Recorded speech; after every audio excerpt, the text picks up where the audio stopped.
kuna fonjiga fe ye min fɔ ka nendo ola ko wala bamanankan kɛ nin na to dunkana e ka se k'o faamuya kɛ ji sigi yɔrɔ bamanankan na fo k'a sɔrɔ i sɔgɔlen de do radio Royal FM na e ka se k'o faamu k'i to tofile kunna fo k'a sɔrɔ i sɔbinen do radio Royal FM na bitani gɛlɛya b'a la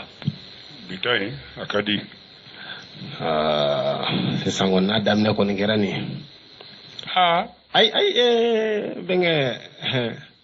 bɛɛ n'i ka kan do awɔ o ye tiɲɛ a bɛɛ n'i ka kan do dɛrɛ ne ko n ko bamanankan de ne ko todunkan ayiwa ne bɛ bamanankan de nɔfɛ ne bɛ todunkan de kɔ parce que caman tɛ bamanankan mɛn nka u bɛ to dun i bɛ se k'an sɔsɔ o la wa ayi ne ni mɔgɔ tɛ sɔsɔli kɛ o ko sugu ninnu na koyi ko sugu jumɛnw e bɛ ka ko minnu fɔ nin o ye mun ko ye ayi ne kɔni bɛ sɔsɔli kɛ min na dɔrɔn n bɛ ka dumuni sugu min fɔ wa ne bɛ sɔsɔli kɛ ko ne bɛ kuma kɛ min na dɔrɔn o ye Orange Money ko ninnu wala o ni n'a ɲɔgɔnnaw e dun ɲɛ b'a la i da ka dɔgɔ Orange ko la i si ma se dɛ Orange Money ko la i si ma se i sɛbɛ la sa n b'o de f'i ye dɛ denmisɛnnin n'i tora k'i bala Orange Money ko la a bɛ kɛ leburukumuni mɔnɛ y'i bolo dɛ parce que o de la hali dɔ tun b'a la k'a bɛ ne ka Orange Money ci ne ma ko ne k'a d'i ma ne ko n ko ne bɛ siran parce que n ko ne fanga ka dɔgɔn dɔɔni Orange Money ko la n k'a k'a to n'a y'i yɛrɛ sɔrɔ a ko bon k'ale bɛ k'i wele k'i ka téléphone ti ka don ne ko n k'a k'i banba a filila numéro la n k'a k'i banba ala n ko a filila numéro la awɔ bon a ko m'ale presselen don ko n'a m'i sɔrɔ n ko bon n'a m'i sɔrɔ kɔni ne kɔni tɛna se ka Orange Money minɛ i ye fiyewu parce que ne kun ka dɔgɔ a la Bamara ne ka téléphone tɛ faga a fɔ kelen i y'o ye connecté len don n'i ye déconnecté len forfait banna de i y'a faamu n y'a faamu dɔw b'a fɔ n tɛ numéro min dɔn t'o ta tiɲɛ tɛ ayi dɔ de mɔgɔ caman bɛ yen ayi mɔgɔ min b'a fɔ n tɛ numéro min dɔn t'o ta a caman tɛ ko ɲuman de kɛ ayi bɛnkɛ e y'a fereke fan bɛɛ fɛ o e bɛ se k'a bɛɛ ta wa ayi Bamara ne wele heure min ka di ye ni numéro min ka di ye awɔ ne b'a ta awɔ e b'a ta n b'i lamɛn awɔ i bɛ min fɔ n diyagoyalen tɛ ka sɔn o ma o ayi mais n b'i lamɛn awɔ ɲɔgɔn lamɛn ye damu ye ala k'an kisi hali ni ne ni mɔgɔ kɛlɛla i bɛ kɛlɛ yɛrɛ min dɔn n'i ye ne wele ne b'a ta dɔw bɛ yen ni n'u kɛlɛla awɔ n'i y'u wele t'i ka appel ta o ye tiɲɛ o ma ɲi o ma ɲi i b'a ta kɛ awɔ a bɛna min f'i ye wajibilen tɛ ka sɔn o ma o mais n'aw ye ɲɔgɔn lamɛn n'aw kumana peut-être que yɔrɔ min y'aw fɔ ɲɔgɔn kɔ fo k'a kɛ kɛlɛ ye aw bɛna a yɔrɔ ye awɔ a bɛ se k'a ladilan o ye tiɲɛ ne ka jate la dɛ o ye tiɲɛ mais e ye yuruguyurugukɛla ye i b'a fereke bamugu k'a fereke sita dunu bon bɛnkɛ y'o min fɔ ne tɛ se k'o kɛ quoi a ye bɛɛ ni cogo don donc ne ni mɔgɔ kɛlɛla n'i dimina bɛɛ ni ne dimini i kɔrɔ ne t'i lamɛn yɔrɔ fo ne dusu dara bon o de man ɲi bon o kɔni ne t'i lamɛn bɛnkɛ ni ne dimina jɔn kɔrɔ i mana fɛn o fɛn fɔ ne ye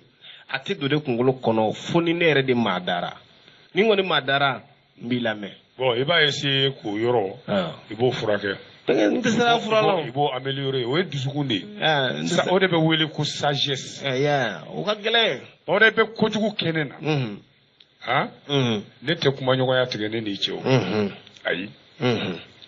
ni n y'a jɔ i la a mana jɔ i la k'i y'a kɛ i ye n janfa i ye n namara i ye n suɲɛ n bɛ sigi k'i lajɛ n'i m'a yɔrɔ ladilan i ma segin i kɔ danaya bɛ bɔ an cɛ bon ni danaya bɔra i ni mɔgɔ cɛ ka ban Bamada caman bɔra aw ka mɔgɔya la o ye tiɲɛ o caman bɔlen a la o ɲɔgɔn de kɛra ni marakaden dɔ cɛ la mais n da bɛna don a la don dɔ la ayiwa k'a ka wari dun k'i to Faransi ye hali wari fitinin tɛ k'a ka furasɔngɔ dun n da bɛna don a la don dɔ la ni ala sɔnna y'a ye nin san dama in bɛɛ kɛ n bɛ n da ni gosi a la ka tɛmɛ parce que maraka don ne ba ye maraka ye i y'a faamu bɛnkɛ n y'o faamu n da bɛna s'a ma n'a tigi ka numéro b'i bolo a ka numéro bɛ n bolo n bɛ message vocal caman yɛrɛ a b'a lajɛ mais a tɛ n jaabi y'a ye o de ye n dimi quoi sinon solution ye o de ye o de ye n dimi ala y'o seere ye n ye messagew bila karisa kuma n fɛ hali ni wari tiɲɛ n'i bolo de kuma n fɛ sɛgɛ bɛn b'a dɔn ni kumana ka don o don a tɛ se ka kun kɔrɔta marakadenw cɛla farasi a bilahi summa tallahi. Mais an ka tɛmɛ kuma nin kan an ka taa n'an ka dɔkibaro ye. Ok. An ka tɛmɛ kuma nin kan.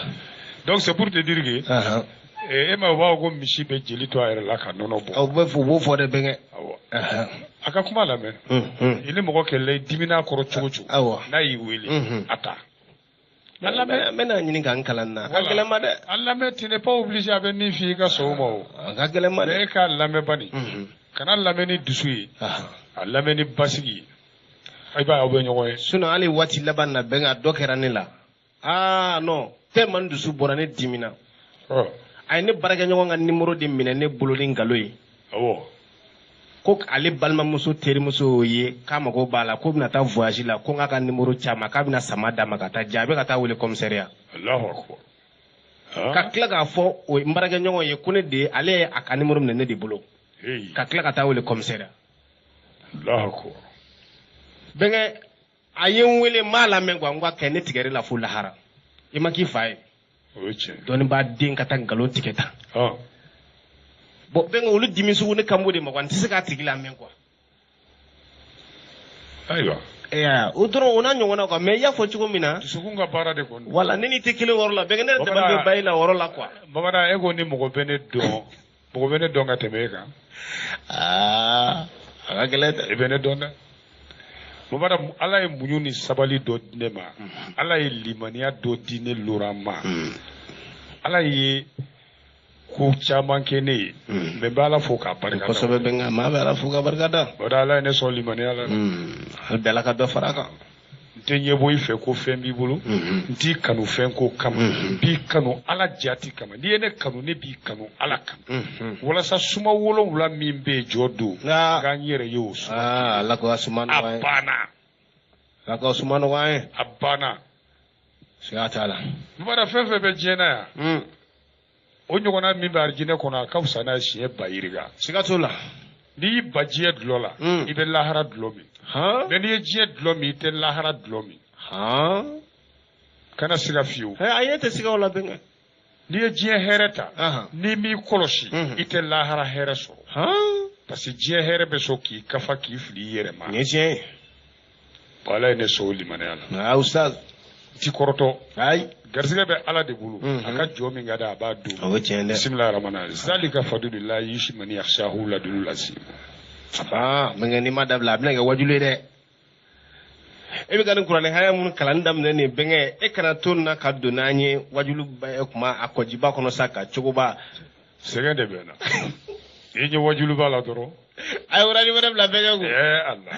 Nin de y'i diya n ye. Bi ma nɔgɔ. Walayi n den. C'est à dire bɛnkɛ ne y'o de fɔ n ko ne bɛ waritigi dɔn waritigi min bɛ n'a kariyalen don ne bɛ se ka taa jama ma n ko Ala i t'a kɛ Ala kama wa i ka 1,000,000 ci bɛnkɛ kuncɛ la pawu. A dafa. Hali ni kun cira a bɛ bɛn ma denw b'a dun. N'a t'a dafa bali minɛ an ka to yen. A b'a minɛ. 1,000,000 ka ɲi. Ko o ye dɔ de dafa de. Tan ka ɲi. Bon Dora ni y'i mankan mɛn ɲinan san bɛɛ lajɛlen ko Orange Money ni 1,000,000 ta minɛ. San mun bɛ ni y'i mankan mɛn ko Orange Money i bɛ n ka wari sara. Papier ta an ka signé. N den kana jɔrɔ ko n b'i danga n tɛ n'i danga a fɔ ko n b'i da fara. N b'i yamaruya i ko 1 fɔ ma bi. Lera 1,000,000 ta in kɔfɛ n'i ye Orange Money ko kuma n b'i da fara n den y'a fɔ jurumu t'i la. Baraji yɛrɛ bi. Ala ka nɔgɔya. Ni 1,000,000 ta in ma di de san den. Ala ka nɔgɔya. A ye ne b'a dɔn. N ka danga b'i kan dɛ. Ka jaabi dalen ye. Ni 1,000,000 ta in ma sɔrɔ n ka danga b'i kan dɛ. Safa tile kɔfɛ an ka don gafe kɔnɔ. A bɛ bɛɛ lajɛlen fo. Ka bɛɛ barikada. Bamanan waati sɛbɛkɔrɔ bolila bi. Mais an b'a gɛn k'a nɔbɔ. Sabu ko bɛ dugu la. An bɛ bɛɛ fo ka bɛɛ barikada. An tɛna bila kɔjan da la. E k'i ta kɛ. Ɲininkali kolo gɛlɛn. Ko ne n'an ta kɛ jaabi surumani nɔgɔmani. N'o kɛra jɔnni k'a faamu sa. A lamɛnbaa bɛɛ. Ɲɔgɔn fɛ. Mali kɔnɔ Mali kɔ kan. O don. An kɔngɔ falen don bi. Tewu. O la kana hinɛ na dɛ. Ayi. Awɛ. Bɛnkɛ. Kiwara gouvernement jumɛn b'i bolo bi. Kalaman bagi. Komi min ka di ne bɛnkɛ Simbo Saramu ye wa. Simbo Saramu don. Bamada. Naam. den wolobaliya ka wusa den sugu dɔ woleli a bilahi. Astaghfirullah, astaghfirullah, astaghfirullah, uzubillahi minash shaitanir rajim. Sallallahu Muhammadu. Nde, ko ala k'i jɛ den na, a ka wusa den sugu dɔ wololi. I ko cogo di? I kabakun, e y'o den sugu dɔ ye wa? Ayi. Kana ayi fɔ dɛ, ne de bɛ ayi ubi a fɔ. Parce que ne de den ye. Hali sisan bɔra ka miliyɔn tan ŋanige siriya di ma. E den sugu wololi ka ɲi. Ko ala k'i jɛ den na, a ka wusa. A ka den sugu dɔ d'i ma a bilahi. Bɛnkɛ o den sugu jumɛn dɛ? O den sugu jumɛn? Ayiwa. Jɔnni den don? K'o f'e ye wa. A ye mun kɛ? K'o f'e ye. A kɛra min? K'o f'e ye. Ala kala n ye bɛnkɛ. Sisan wa. Teliya la. O tɛ kɛ ten. Fo an ka mun k'i ye. Baasi dɔn. A ka ɲi bɛnkɛ dususuma de ko bɛ. O don. Ne y'a dɔn. Ni maa min ɲɛ dɔ ka tɛmɛ ɲɛbo k'a cili ko b'a kɔnɔ. Siga t'a la. Ne b'a dɔn ne e ye dususuma ta. Dafa. Ka tila o kumana sa ka o kuma belebele da a kan. N'o ye cɛya fura ye. Yiri barikama. O b'a dɔn a bɛɛ ye yiri. A bɛɛ. Furakisɛ ye tiɲɛni don cɛw kun. A kɛra. I bɛ hali journalu la ko karisa ni tigɛra hôtel kɔnɔ. Foyi tɛ furakisɛ don. O b'a dɔn yiri ta. A bɛ bana in kɛlɛ kabini a lili la. Ka fasa ninnu sigi ɲɔgɔn kan. Awɔ. K'i lafiya. Dɔw b'a fɔ musaka b'a la traitement complet ye foroko 5 ye n'i ye 2 ta n'i ye yɛrɛ sɔrɔ ka ban na 3 in mara ayi continuer n'a ye ne o m'a tɔ ɲa o t'a tiɲɛ mais ni e ye nin mara n'a tilala ka segin a kɔ dun i bɛ traitement ta de fo k'a dafa i tilala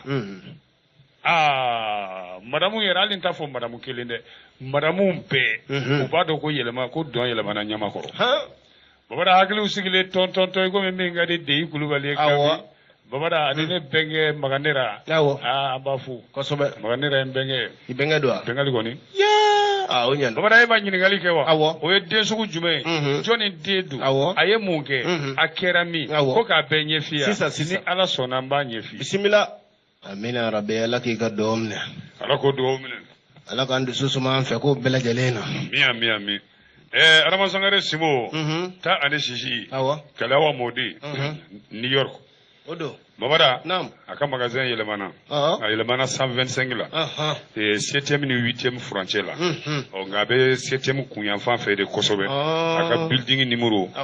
o de 206 D06 a bɛ 7e kunna ye n'i sera yen New York dugu nima yɔrɔ yɛrɛ la ye i b'a ka magasin ba in sɔrɔ yen baara fɛn fɛn tun bɛ kɛ magasin dɔ in na o kelen de don babada Orange Money fo ka taa se Westernw ma ka samaw bila ka taa farafinna babada k'i to Ameriki ye e b'a fɛ ka so de jɔ I ka jamana kan a tɔliko ni fɛnw ale fana b'a to New York ye minɛnw bɛɛ b'i ka maaw sɔrɔ fo village la ye kana siga Adama Simbo ale de b'o kɛ baara bɛ continuer n'a ye yɔrɔ in na ye 125 in na ye kɔni 7e ni 8e furancɛ la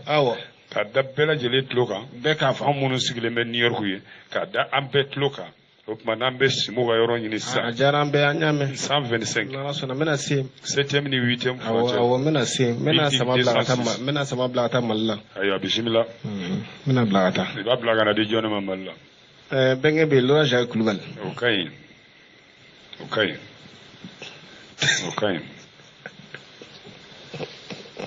i ni ce an ka taa ni kunnafoni bi ta tɛ ko sumamanba ye bɛnkɛ i labɛnna wa kana hinɛ na ɲininkali la Ala bɛnkɛ ne ko mun de kɛra Segu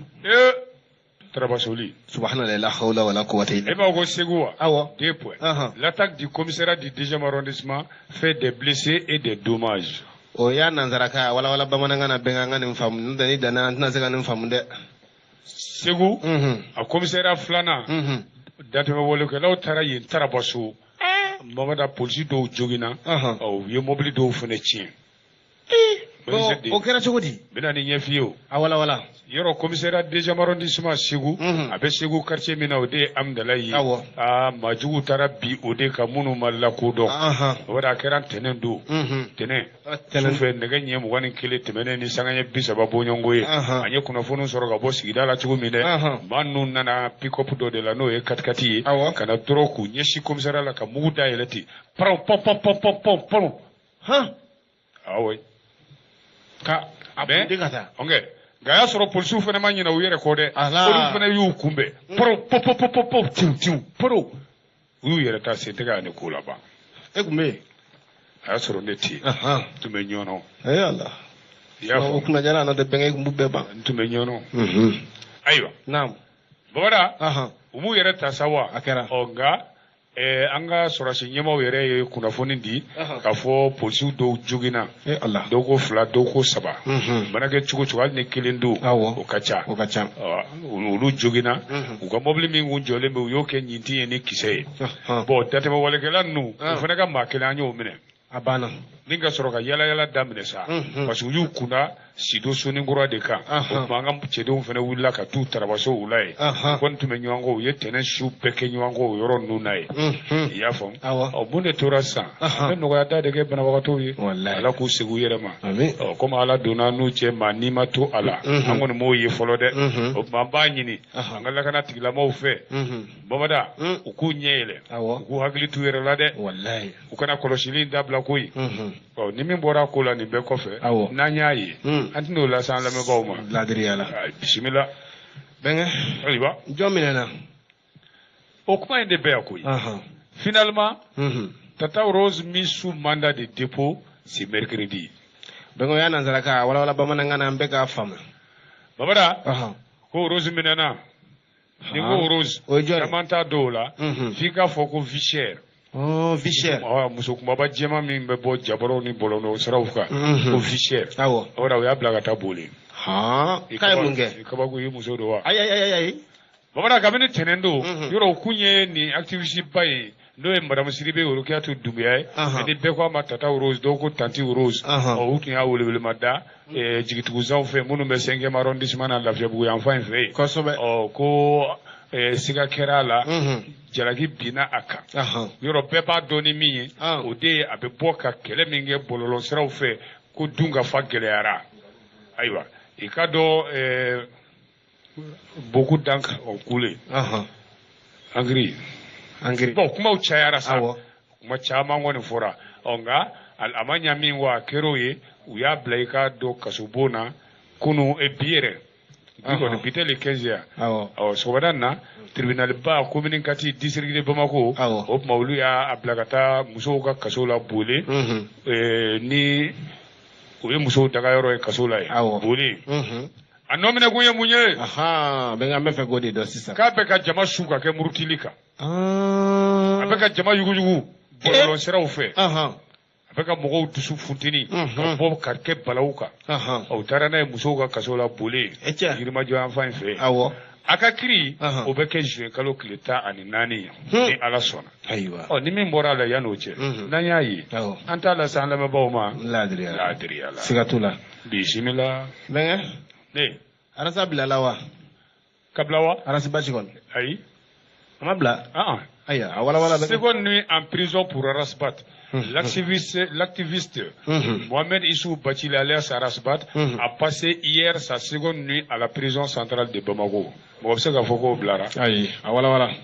Bamada ko Arasa y'a ka su 2nan si kasobonba la Bamako. Mohamed Issou Bachili ni bɛɛ ko a ma Arasbat a y'a ka su 2nan si kasobonba la. Gafe jumɛn y'a kunnafoni d'a ma l'informateur kunnafonidila yɔrɔ an da ma fama kuma ma tɛnɛndow k'u y'a welewelema welewelema dali in de taara kun cɛ ni a taali ye kasobonba la a sɔrɔla mun fɛ hakilina jiginna hali bi samedi o tun ye fanga ɲinitɔn dɔ ka conférence belebele n'o ye Asma COP o fanga ɲinitɔn in tɛ dɔwɛrɛ ala ka hinɛ an ka premier ministre la Sumani Bube Mayiga ale ka fanga ɲinitɔn don kɔrasa ko k'u y'a fa de k'u kan k'o de fɔ u kan ka fɔ de ko Sumani fagara a assassinera bon a y'o min fɔ dɛ a minɛkun filɛ ayiwa Premier ministre ko ala ka hinɛ la Sumani Bube Mayiga yɔrɔ ale fatura e hakili bɔra a don kɔ ne hakili tɛ bɔ a kɔ le 21 mars 2022 k'a si to san 67 la Bamakɔ furakɛli yɔrɔ dɔ la clinique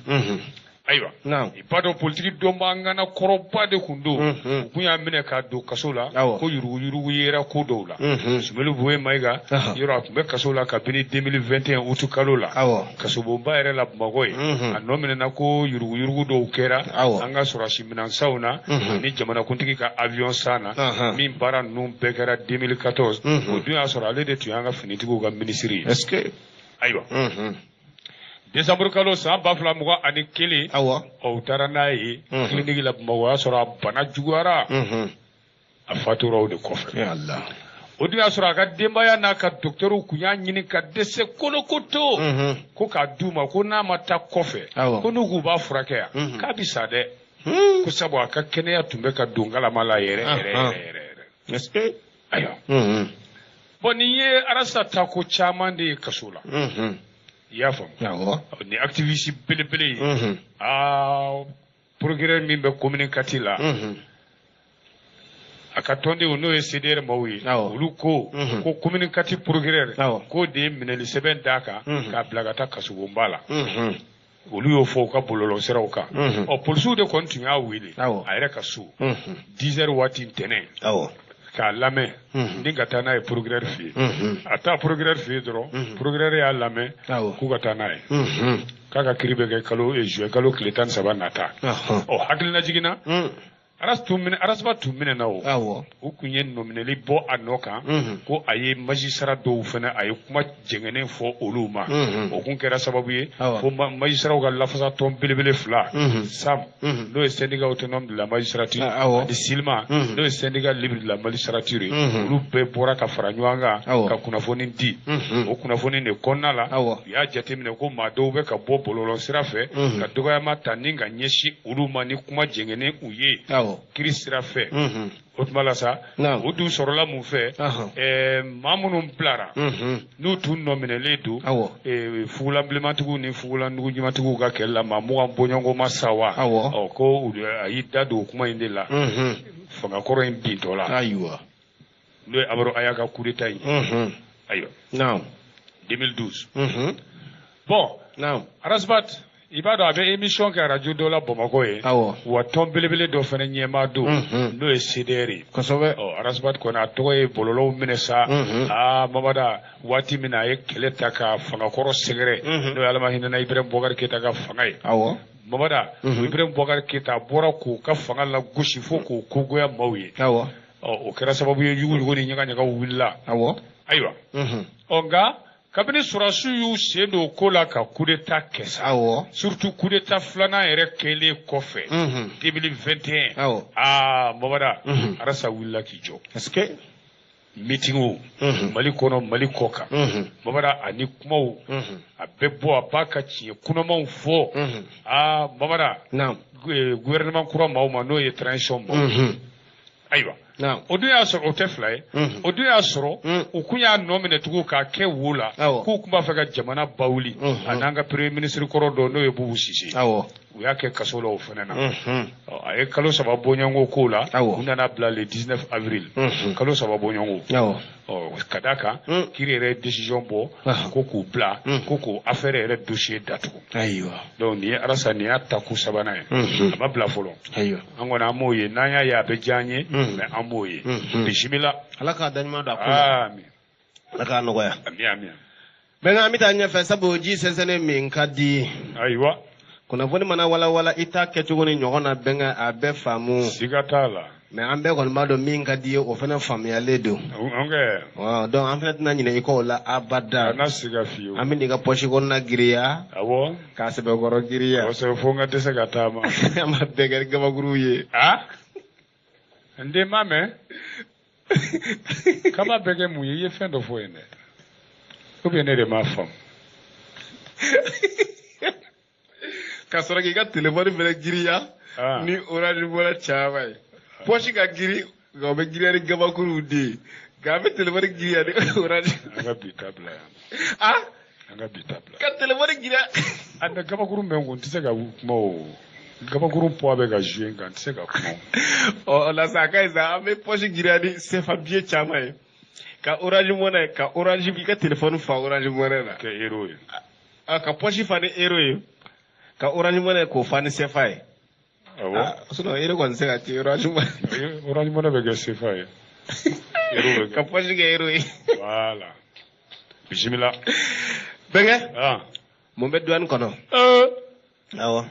bon yɔrɔ in ka ko bɛɛ ten i bɛ mɔgɔ den ka mɔgɔ gun ka don dogodogonin na mɔgɔ b'i da don douane kuma la bɛnkɛ mun na o ko dogolenw ka ca den de awɔ an mago b'a la de kan e b'a ko douane malienne wa awɔ éclaboussé par des scandales de corruption bɛnkɛ y'a nansara ka wala bamanankan na n ka nin faamu babara k'an ka Mali douane na bi k'a yuguyugulen don i k'a dɔn ni yuruguyurugu kɔsarabaw ye dɛ gafe min y'a wɔlɔfi o de le nouveau réveil n'i m'anw ta faamu ou bien n'i ma da la e ka t'o ta i k'o lajɛ bi bɔlen dɛ kalo tile 15 marisi kalo ko don san 2023 babada k'i ka dɔn yuruguyurugu affaire de bɛ ka dada ɲɔgɔn ka douane na bi douane min n'an jigi b'a kan k'ale de k'a ka nafolo la don an ka foroba kɛsu kɔnɔ douane min n'ale jɔyɔrɔ k'an ka bonya douane min n'ale k'an ka an ka sɔrɔw lakana douane min n'ale k'an ka kɔlɔsiliw ni sɛgɛsɛgɛliw bɛɛ kɛ jagokɛminɛnw u doncogo n'u bɔcogow la douane min n'an jigi b'a kan ko foroba nafolo a donda belebele dɔ ye ale babada ko douaniers bɛ k'a k'u yɛrɛ sago ye a bɛ don min na i ko bi ko ye a bɛɛ ko tɛ dɛ ayi a bɛɛ ko tɛ ayiwa ko nka jamanadenw commencera ka sɔmi awɔ u ma tɔto u yɛrɛ la dɛ u ka critigili la Mali douane wa e b'a ɲininka o de la babada ni yuruguyurugu bɛ cakɛdaw la douane b'a la dɛ ko wa maliyɛnw b'a kalama dɛ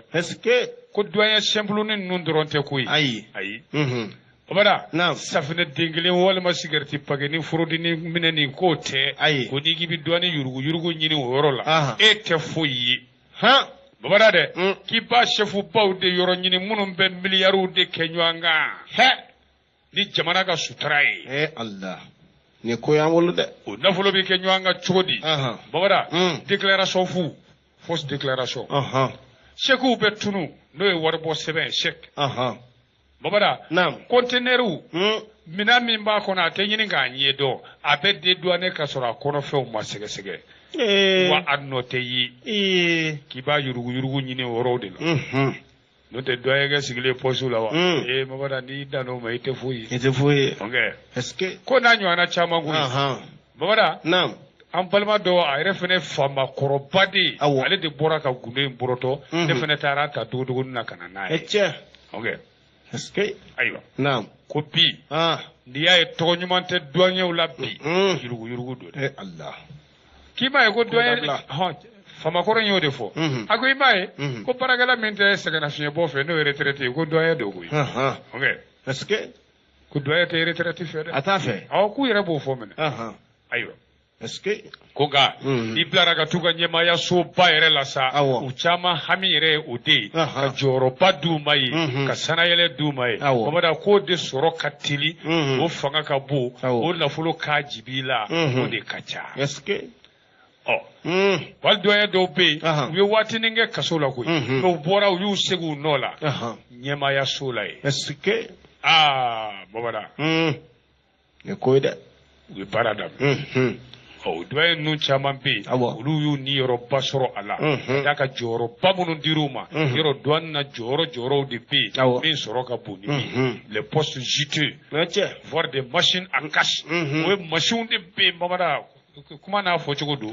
nafolo yɛrɛ kɔni hali n'i da ka sinɔgɔ k'i to jɔyɔrɔ ninnu na i b'a sɔrɔ Allahu akbar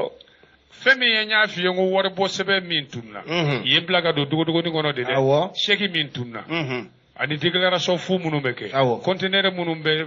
dédouaner ka sɔrɔ kɔnɔfɛnw ma dɔn k'i ka dɔn douane ɲɛmaaya sow babada ko ninnu ko nafolo k'a jibi la de bɛ don i n'o cɛ dɛ est-ce que k'a dɔw yɛrɛ b'a fɔ ko yanni n ka minɛ o kɔni b'a sɔrɔ n ye n ka denbaya kɔni bila i ka dɔn nafolo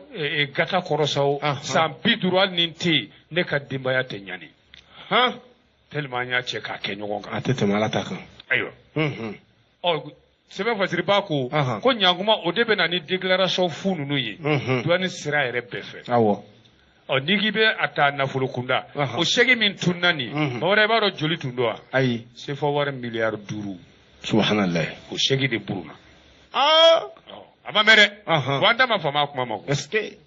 ayiwa ko nin ko sugu de bɛ ka douane yɛrɛ ka kɛ nkɔnkɛ ye k'a ɲimi a kɔnɔ dɔɔni dɔɔni k'i poche fa a kadiribaw ɲɛmayasoba la ye k'o de kɛn bɛ mankanw ye bi Allahu akbar ko maloyala ko don jigitigɛ ko don douane kadiribaw babada u bɛ baara daminɛ hali a ma mɛn dɔrɔn i ba ye u ka ko bɛɛ ferekete bɛ yɛlɛma dagabana mobili dagabana so babada ko hali t'a dɔn a sɔrɔla cogo min i bɛ bari ka so poyele i b'a ko ni bin bɛ falen ka bɔ dagabana mobiliw ayiwa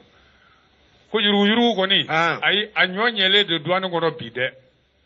k'a ɲɔ ɲɛlen don bi dɛ a tɛ tɛmɛ o kan kɛrɛnkɛrɛnnenya la ɲɛmaayaso yɛrɛ la ye ko wa fɛn dɔ bɛ yen babada o de bɛ wele ko omerta i bɛ l'omerta dɔn a ye n to dɔ bɛ kɛ o kuma fila bɛ yen a ɲini k'o dɔn den la loi du talion ni tubabukan kologɛrɛw ye la loi du talion œil pour œil dent pour dent n'i y'a kɛ na n b'a k'i la kelen mais l'omerta comme anw ye italien ye e tɛ italien kan ayi e t'o voilà sipario de la malavita o kɔrɔ ritorno dietro sipario de la malavita omerta Lorenzo Giacchito Culubalino Italiano avere benge silafo nga furo babulu Italie silafo obra kata Lecce Puglia dege yaguma nga dugu tugula nga dugu de do ka Credani okay anaka ko muso koso obra omerta koro de mankun tonton la loi du silence doye la loi du talion awo omerta est la loi du silence istamine inemine la loi du silence itake yili itake duni inemine ko de be douane wono est-ce que ko yurugu be de adari abe amajayi abe alhamdulillah ma hawda nge mawfu aywa naam babara ko ndigi bi baba yoro kelenga ibolo ya beje ko douane kelen tere chake dawde be mali la mamana yurugu nyo nyele dorom ko mo be nyoanye doni ko wa mali douane doron tere je jamana be douane ti yurugu te mingono ko korote ke mimbe kan fe ya ko mambo manjugune akajugu ko toromonyo munum be di no e commission mamada ko douane doron tere ta energie la ta anga sanumbo la ta anga suguti yoro bawla do ye gros marché public ka bara baw ke ina fo sirabadla ni fo o suguti yoro la tay est-ce que kono te doyo de kaka ku joro la ladiriya konona anga fe munum be bo ku ka bo ladiriya la mina munum be du anfi u baraka ke ladiriya la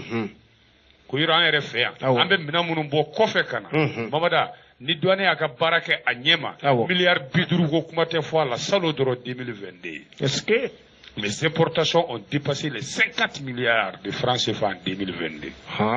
ok ko bon o ye sanfɛla ni laminini dɔrɔn de ye koyi o y'o de ye dɛ mamada ko n'i y'a jateminɛ an ka fonctionnaire ba min cɛkɔrɔba min ni a kumana an ye o m'a tɔgɔ yɛrɛ fɔ a ko o dédouanement fɛn minnu bɛ tɛmɛ an fɛ yan n'i y'a lajɛ kɛmɛ sara o kɛmɛ sara 13 dɔrɔn 13% douane b'o de ye min bɛ tɛmɛ sira jɛlen fɛ ladiriya fɛ 13%. ok bon an ni an ka faama kɔrɔ min bɛ ka nin kumaw fɔ tan a ko a tɔ 87 dun et les autres 87%. bon ko caman o bɛna sira minnu fɛ o de ye jamana yɛrɛ ka minansan siraw bamanan o bi don sira caman fɛ o kuma bɔka bin ni tirikitaraka caman bɛ kɛ o yɔrɔ la o de b'o nafolo dunta caya ayiwa ko hali n'a sɔrɔ o tɛ gundo ye maa bolo tugun bɛɛ kɔni b'a dɔn yurugu bɛ douane kɔnɔ f'a bɛ mɔgɔw ɲin sigi ɲɔgɔn kan nka a kuma tɛ fɔ dɛ u yɛrɛ ni ɲɔgɔn cɛ ayi c'est l'omerta, la loi du silence, la mafia sicilienne. O tu be wele ko omerta. Kuma ti ni kuma na be faga. Mafia la kon. ko naam o tamasere ni mo bato douane babada ibolo ya beje aywa wali mai bi to ala sare na furi bi to ala fagali tede ni mo be sa ni mo be sa bon ma kelengele munu sa nolu dusu tiɲɛ ko jugu bɛ kuma surtout pétrole ko affaire dɔ tun wulila direction na ye ko min kɛra olu la k'o bɛ lasɔmini bɔ 2006 a y'a sɔrɔ colonel Cheikh Keita de tun ye douane ɲɛmaa ye babada affaire de pétrole ko dɔ nana poyi fonds spéciaux douane chef service babada a kɛra komi diɲɛ jigi n'a bɛɛ kunkolo kan o affaire de fonds sociaux ni des spéciaux ni babada o kɛra yurugu ba dɔ de ye yɔrɔ droit ni taxi dɔw de tun kan ka don pétrole ko la a ko ninnu mɛnna dɔɔni 2008 fo 2009 yɔrɔ ninnu i ye ɲininka de dɛ babada nafolo min don n'o ko wo fɛ ka tunu penten kelen CFA wari miliyari 13 ni kɔ bureau de pétrole la kɔni ayi o don sa babada hali an bɛ don min ko bi a ko in ma lajɛya kɛnɛ dɛ ayi conteneur dɔw bɛ yen u bɛ fa minɛn caman de la babada droguw b'a la mobiliw b'a la maramafɛnw b'a la o n'a ɲɔgɔnna caman dungafafɛnw b'a la nka o bɛna o bɛ dédouaner k'a sɔrɔ a kɔnɔna ma sɛgɛsɛgɛ o fana kabako ye dɛ ayiwa n'i y'a jateminɛ babada n'an taara o taabolo in fɛ dɔgɔye dɔw bɛ yen hali sini olu kun bɛ ji jukɔrɔ dɛ a tɛ k'u la ka kuma dɛ n'i kumana o b'i bila kɛrɛfɛ e tɛ foyi ye tuguni parce que e tɛ si da la an bɛ ka maaba min ɲininka nin ye a k'o de kɛra sababu ye ale kɛra i b'a fɔ ko wokɔnɔfɛn maa min bɛ kaliwa la baarayɔrɔ la ye foyi t'i sara a la d'autres o responsable est-ce que bɛ ka kuma n'a ye tan u y'ale suspend u y'ale dulon ka bɔ a ka ca bɛɛ la awɔ ok ayiwa parce que ni da magara o la yurugu minnu bɛ kɛ marchandise ko ninnu na fo usage de fo ninnu dɔnye dɔw bɛ yen mamada n'olu sɔmini la k'i nɛn ka ca mamada i tɛgɛ bɛ ko ka bɔ a bɛɛ la hali tɛ sanayɛlɛ sɔrɔ n'o ye promotion ye n'i y'a jateminɛ dunko juguya min bɛ douane kɔnɔ n'o affaire min bɛ yen ani bolofara minnu bɛ douane kɔnɔ n'o ye clanw ye mamada k'i jija dɛ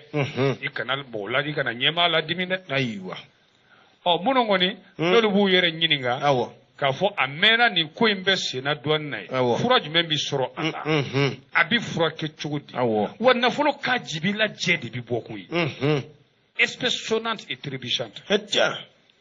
ayiwa wa yɔrɔ bɛɛ fɛnɛ o kɔlɔsili kelen de don dɛ kuma tɛ yen bɛɛ da tugulen don mɛku maa si tɛ bɔ ka yurugu in kuma fɔ douaniers yɛrɛ ni ɲɔgɔn cɛ baara yɔrɔ marako cɛjugu da tɛ maga a kuma la bɛɛ bi to ten ko gilasi kuru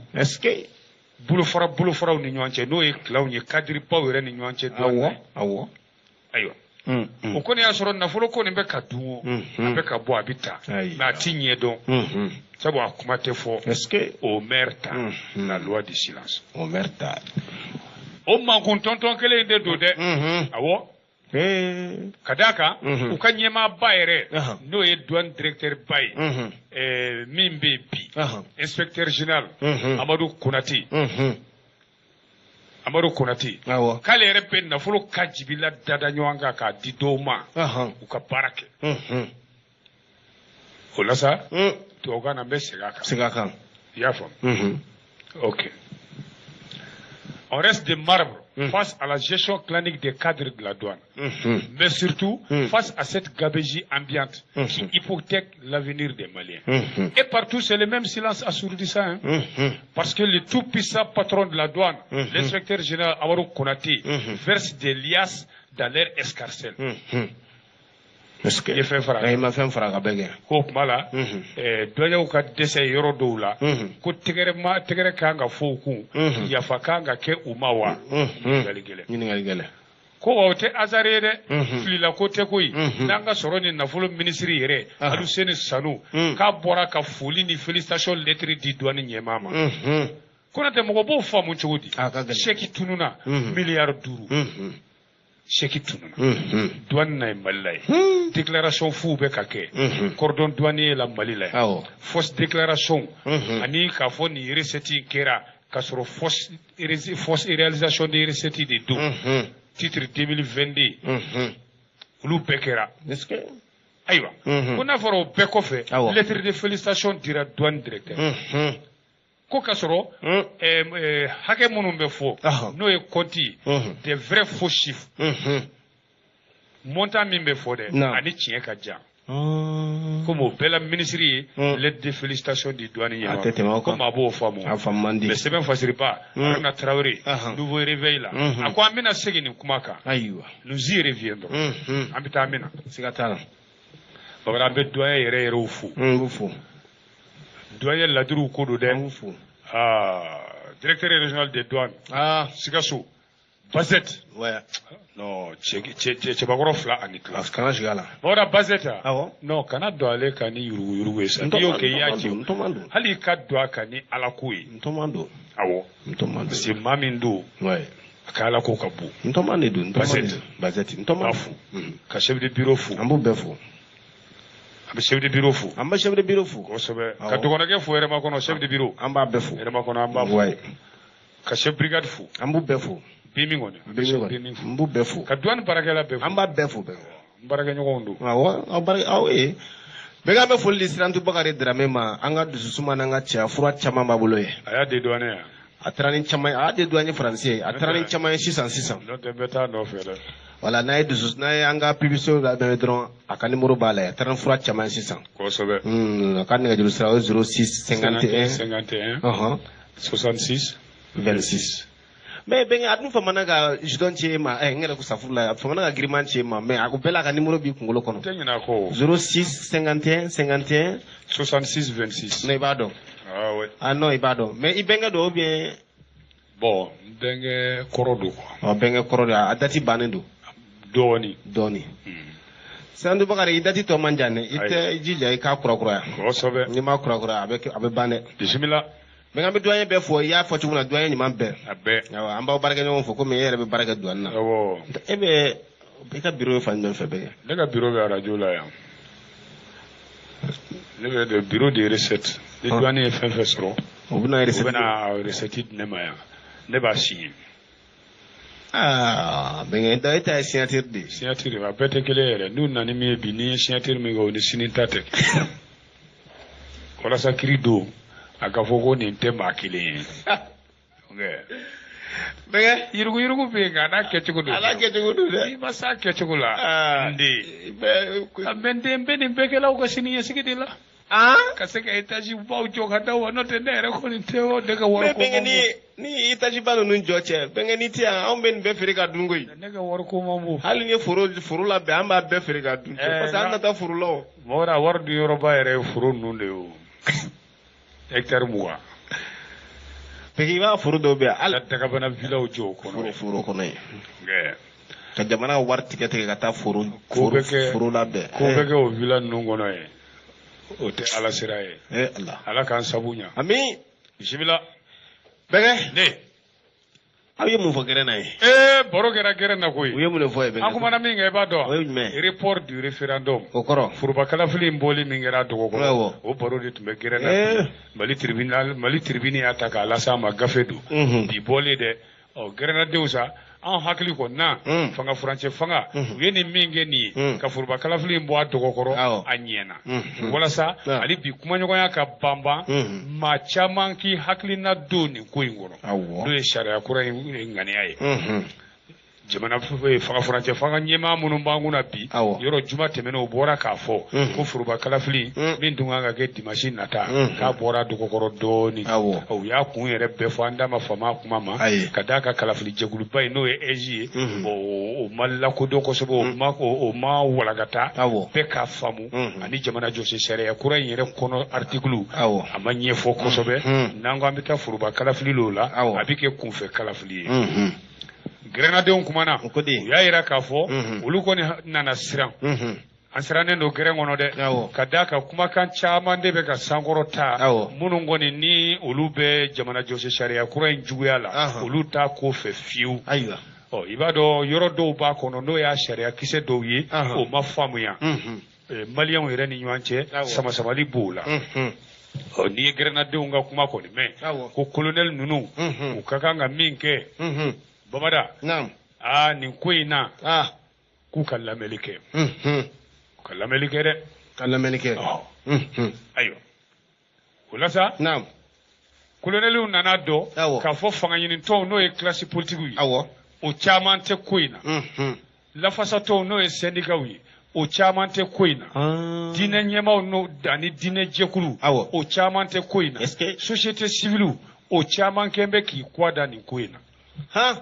wa u labɛnnen don fana k'a ko bali u seko n'u damayira bɛɛ la gɛrɛndenw ye yeta min ye an y'a ye gɛrɛn na jamanakuntigi k'a ka jamanadenw lamɛn dɛ a k'u lamɛn dɛ ko jamanakuntigi min tɛ jamanadenw lamɛn i bɛ dɛsɛ dɛ est-ce que siga t'o la n'an bɔra gafe kɔnɔ n ko Mamu Digo de fɔ IBK ye ko président i ka jamanadenw lamɛn a kɛra ten Digo y'a fɔ dɛ a y'a fɔ ayiwa o hukumu kɔnɔna la gɛrɛn na ye sa an kɔni y'a ɲini transition ɲɛmaa fɛ o tuma la k'a ka jamanadenw lamɛn a k'u lamɛn anw bolo ni transition kɔni b'a fɛ ka kɛ sababu ɲuman ye maliyɛnw ma ka kɛ ɲɛta ye ka kɛ kiri transition ye ka kɛ tiɲɛ transition ye k'a tɛ k'i ba kumaɲɔgɔnya ma dɛ o tuma gɛrɛnadenw ko k'olu bɛ welewele da kolonɛliw ye u k'u ka kolonɛli fugulaw bɔ k'u bila Bamada u ni jamanadenw ka bɛn ko la kosɛbɛ ko a tɛ foyi ɲa u k'u mankun tɛ tɔn a tɛ foyi ɲa u ka bagabaga ta ka malidenw sɛgɛrɛ hali ni marifa ye k'o tɛ foyi ɲa minnu kɔni n'u tɛ se ka kuma u tɛ se ka ɲɔgɔn faamu ɲɛmaa la Bamada k'o tɛ ɲɛmaa ye lafiya bɛ min kɔnɔ est-ce que k'o tuma u ka malidenw lamɛn min tun bɛ gɛrɛn na bi o de ye nin ye o tuma ko Asimu a ka maliyɛnw lamɛn a ka maliyɛnw lamɛn o ni tiɲɛ u kɔni y'a bɔ a dɔgɔkɔrɔ gɛrɛn na ye an bɛnn'a kan o ɲɛna walasa hali bi labɛnw ka sabati jamakulu minnu murutilen filɛ nin lala n'a ɲɛfɔra ko ɲuman ka vulgariser ko ɲuman radios k'a fɔ telew k'a fɔ parce que constitution kura in filɛ a kɔnɔfɛn bɛɛ t'a dɔn min b'a kɔnɔ bɛɛ t'a dɔn bon ni bɛɛ t'a dɔn bɛɛ b'i da sago n'i ŋaniya de fɔ k'a sɔrɔ u m'a ye yɛrɛ fo k'a ɲɛfɔ de kosɛbɛ n'o dun don an bɛɛ pɛrɛnlen don o kama an bɛɛ pɛrɛnnen don o kama u mana radio wuraya yɛrɛ ta sisan k'a ci an ma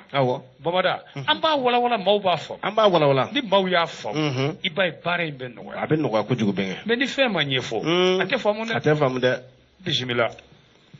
bɛnkɛ ala ka hakilina ɲuman d'a ma a n'a marabagaw bɛɛ lajɛlen ma an ka ɲɔgɔn lamɛn ni ala ye hakilina ɲuman d'a ma ala ka orange money caman d'a ma amina orange money bɛ mɔgɔw ka silamɛya tɔ sinsin a b'a sinsin bisimila bɛnkɛ ala kana an dɛsɛ an ka taa ɲɛfɛ bɛnkɛ i ko ala kana den di ko ala k'i jɛ den na bada a ka fisa a ka den sugu dɔ d'i ma bɛnkɛ ni walawala n ka nin faamu ne ma foyi faamuya na o da ala walawalali man di a walawala bɛnkɛ ayiwa awɔ walawala n'i ko ten a walawala Buguni Musa Sangare Ameriki Denya Musa Sangare ale fana ko lura fɔ n'a ba kɛli ma a tɛ ba fɔli ma o ye tiɲɛ dɛ Bamada à 15 ans il fomente l'assassinat de son père pour toucher l'héritage bɛnkɛ kɔrɔ ma foyi fɔ man na ni funɛŋɛni san 15 de Bamada a filɛ k'a fa de fagali labɛn k'a fa faga walasa a ka sigi tiɲɛ kunna joona subhanallah o ye mun den sugu ye bɛnkɛ o y'a to n y'a f'i ye ala k'i jɛ den na a ka fisa ka den d'i ma min b'i fa i ka nafolo ɲininen nɔfɛ bɛnkɛ nin kabako ye tuguni ko nin kabako ko in de kɛra dɛ a kɛra nanzara jamana dɔ de la den yɛrɛ o y'a don kaso la o a lakali man di komi denmisɛnnin don fa sera ka bɔ a la a y'a fa wa a y'a funɛŋɛni ɲɔgɔn dɔ de bila ka fa in fa koyi donc i b'a dɔn tubabuden san 15 Bamada o ni farafinden san 20 de bɛ taa san 30 de ka faamu ye kelen surtout a faama dennama Bamada fa in nafolo ka jibila de tun b'a bolo ani den ba de nana kɛlɛ u farala u ye kuma faamu a ye den minɛ ba la donc ani den olu de tun b'u ka dakabana so nin kɔnɔ Bamada nafolo ko banna ye mobili ko banna ye so ko banna ye nafolo ka jibila de bɛ cɛkɔrɔba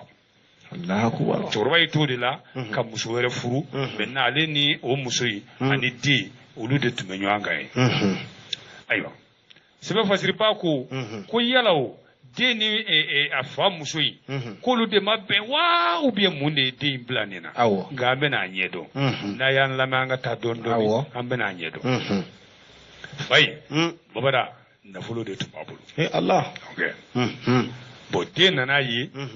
ale kɔrɔtɔlen don f'ale ka sigi ni empire nin kunna n'o ye tiɲɛ ye ayiwa a y'ale ba furu sa ka na n'ale y'a fɛ ka muso wɛrɛ furu kabini o de kɛra den wulila k'i jɔ sa a bɛ mɔgɔ ɲini na min bɛ se k'ale fa faga a bɛ ka kuma fɔ kɛrɛdaw fɛ ne ko aw tɛ maa dɔn min bɛ maa fa wa mais a m'a fɔ k'a fa don dɛ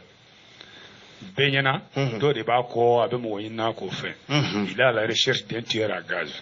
o kadira kɔnɔna la sa babada a ye san 1 bɔɲɔgɔnko de kɛ a bɛ ɲinini na min bɛ se ka nin baara in kɛ a b'a kuma fɔ a ka laminiw na hali a kɛrɛfɛ teri ninnu a y'a kuma fɔ u ye an tor'o la fo Ibilisa ka lamɔden dɔ sa o y'a ɲɔgɔn sitanɛ dɔ ye san 17 o nana jɛ n'a ye ka d'a kan a ye nafolo min fɔ k'a b'a di o y'o nafolo kunkan mɛn dɔrɔn o ko k'ale b'a kɛ donc u y'u bolonɔ bila sɛbɛn na a ko n k'an ka jɔnni fa k'i bɛ taa n yɛrɛ wolofa de fa ko basi t'a la joli u bɛnna a ye tilancɛ di a ma donc o funɛŋɛnin de sisan o de filɛ ka taa fa sɔrɔ so kɔnɔ ka marifa bɔ k'a jɔ a la nka polisiw ka sɛgɛsɛgɛli kɔnɔ ani kisɛ dɔnbagaw yɔrɔ spécialistes bɛ Faransi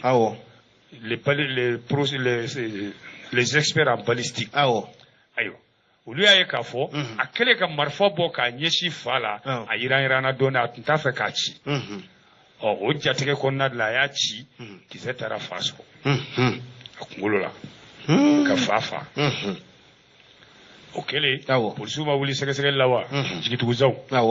u ye sɛgɛsɛgɛli kɛ kɛr'u tɛgɛ da pitini botintin kan a fa muso in o de bɔra ka kuma o ko cɛnin mɔgɔ ɲɛnama tɛ hali dɔɔni a maraka go ye marako juguya da ye wa foyi man d'a ye faamaya kɔ ka kɛ fɛn bɛɛ sanfɛ bɛɛ k'i a taale ka dabada k'a n'ale yɛrɛ tun tɛ bɛɛ abada ko ale a fa bakɔrɔnin min tun b'u ka so ye a delila k'u ka wari suye ale y'a sutara 900 euros a denmisɛnnintɔ a y'o suye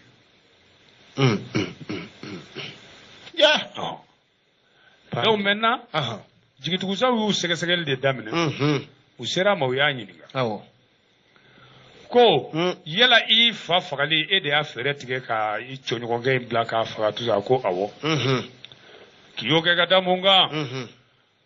a ko n y'a kɛ de n b'a fɛ ka sigi n fa ka tiɲɛ kɔnɔ parce que a ye n ba min furu o de bɛ ka nafolo bɛɛ k'a sago ye fa tɛ ka kuma ne kelen bɛ den kɛrɛfɛ mɔgɔ ye so kɔnɔ yan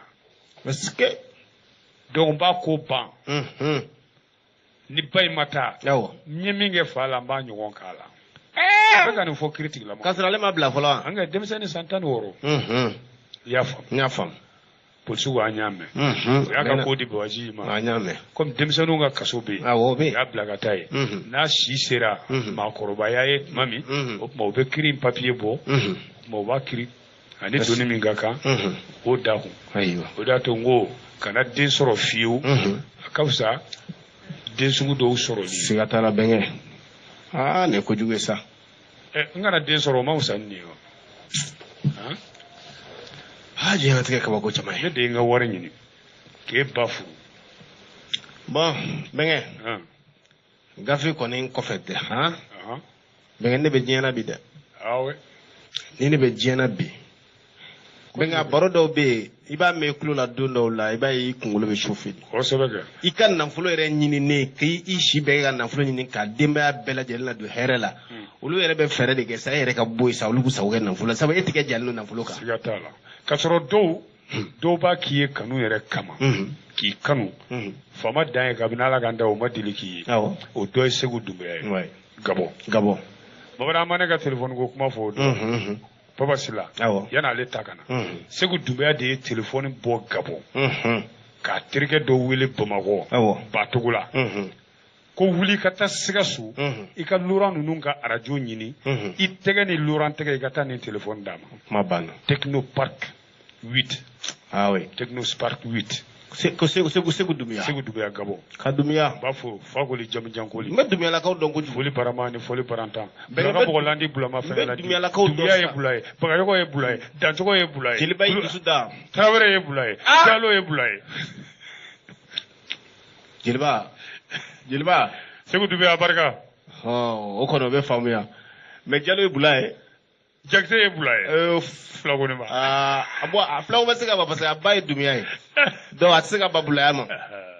ka Doumbouya ne yɛrɛ ba tɛ Bulaya Sisɔgɔ Bana Sanu ne ba san ni yɔrɔ a b'a fo an b'o fo ka ne fa Amidu Tarawele fo an b'u bɛɛ lajɛlen fo ka docteur n'a dɔgɔninw bɛɛ fo Bamara ko Segu Doumbouya k'a ka barika ko ne tɛ fɛn fɔ mɔgɔ ye